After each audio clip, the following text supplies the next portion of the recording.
की राजनीति कह रही है। ममता बनर्जी का बयान आ चुका है, पहली प्रतिक्रिया सुबह से लेकर अभी तक उनकी सामने आई है। काउंटिंग सेंटर से पहले हमें रोका गया, काउंटिंग सेंटर में जाने से उन्हें रोका गया। सुबह ही ये खबरें आ गई थी झड़प की। যেখানে কাউন্টিং হচ্ছে মানে সেন্টারে, সেখান ছেড়ে কেউ আসবেন না, এটা বিজেপির প্ল্যান। প্রথম 2-3 রাউন্ডে আমি কালকে থেকেই বলছি যে ওদেরগুলো আগে দেখাবে, আমাদেরগুলো পরে দেখাবে।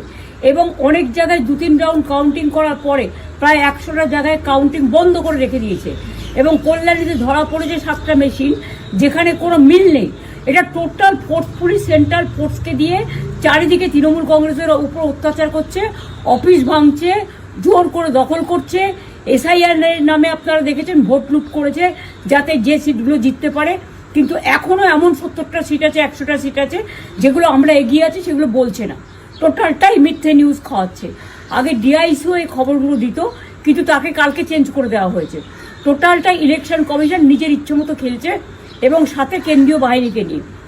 রুমে যেখানে কাউন্টিং হচ্ছে মানে बिल्कुल, तो ममता बनर्जी को आपने यहाँ पर सुना, उन्होंने कहा कि काउंटिंग सेंटर में जाने से हमें पहले ही रोक दिया गया और अभी बहुत सारे राउंड्स की काउंटिंग बची है और ऐसे में आखिरी वक्त में नतीजे पलट भी सकते हैं।